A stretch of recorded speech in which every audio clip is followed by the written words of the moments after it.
নমস্কার বন্ধুরা, কেমন আছেন সবাই? ওয়েলকাম টু দেশি ডিশেস।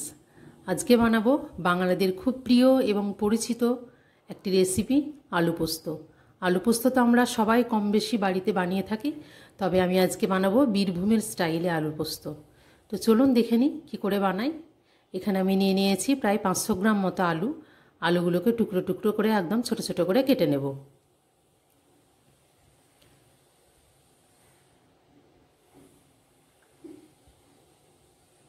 আলুগুলো কিন্তু খুব বড় করা যাবে না, একদম ছোট করে আমি সবগুলো কেটে নিয়েছি।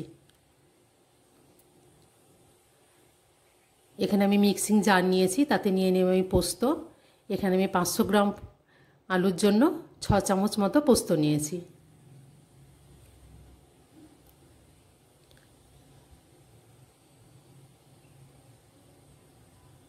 দিয়ে দেবো 2 থেকে 3টে কাঁচা লঙ্কাটা। কাঁচা লঙ্কাটা ঝাল অনুযায়ী আপনারা নিয়ে নেবেন। কড়াই আমি দিয়ে দেবো সর্ষের তেল। আলু পোস্তটা কিন্তু কখনোই সাদা তেলে বানাবেন না। আলু পোস্ত খেতে গেলে, ভালোভাবে স্বাদ পেতে গেলে সর্ষের তেলটা মাস্ট। দিয়ে দিলাম আমি এখানে 5 ফোড়ন, বা আপনারা জিরে ফোড়নও দিতে পারেন। সমস্ত আলুগুলো এখানে দিয়ে দেব।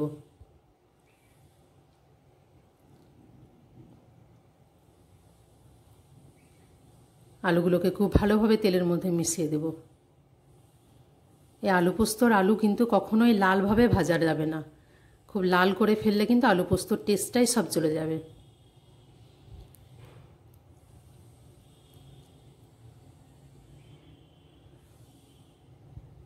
ভালোভাবে নেড়ে নিয়ে আমি এখানটা 5 মিনিটের জন্য মিডিয়াম ফ্লেম করে একটু ঢাকা দিয়ে দেব। ফিরে এলাম 5 মিনিট পর।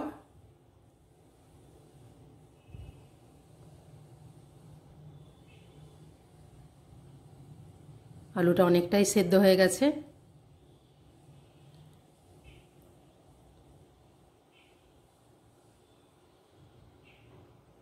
আলুটা হাই ফ্লেমে একটু ভেজে নেব, কিন্তু কোনোভাবেই লাল করা যাবে না।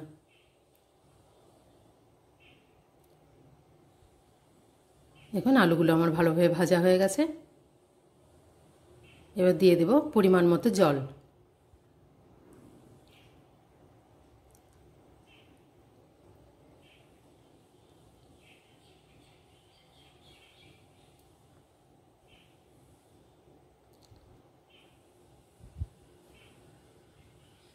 আমি এখানে ওপর থেকে খুব সামান্য পরিমাণে হলুদ দেব।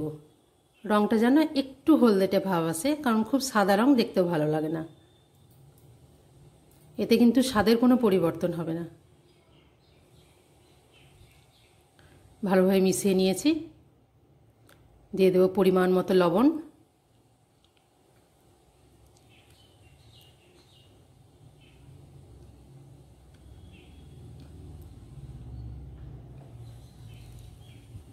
ভালোভাবে মিশিয়ে এটা 5 মিনিটের জন্য আমি চাপা দিয়ে দেব।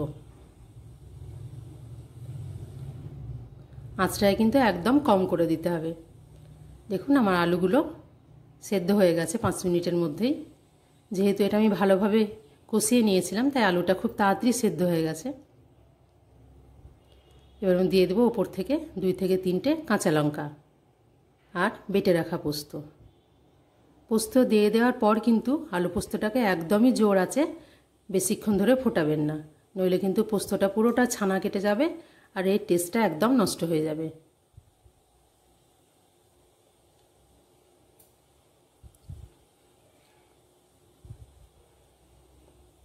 খুব ভালোভাবে মিশিয়ে নেব। আঁচটাকে একদম লো রাখতে হবে এই সময়। এখানে আমি দিয়ে দেবো আর একটু পরিমাণ জল। পোস্ত রাখা বাটিটা ভালো করে বুলিয়ে আমি একটু জল দিয়ে দেবো। আমি খুব একটা বেশি গ্রেভি এখানে করব না। আপনারা যদি গ্রেভিটা আরও বেশি চান তাহলে জলের পরিমাণটা বাড়িয়ে নেবেন।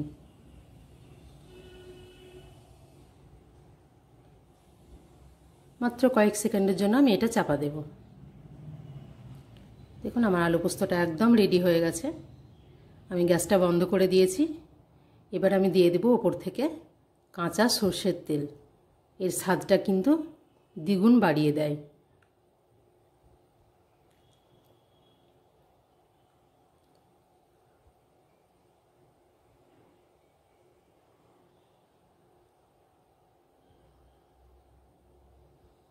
এই সর্ষের তেলের গন্ধটা যেন আলু পোস্তর মধ্যে খুব ভালোভাবে চলে যায়, তাই আমি এটাকে 5 মিনিটের জন্য আবার ঢাকা দিয়ে দেব। আমার রান্নাটি ভালো লাগলে চ্যানেলটিকে সাবস্ক্রাইব করবেন, লাইক, কমেন্ট, শেয়ার করবেন এবং বেল বাটনটি প্রেস করে আমার পাশে থাকবেন।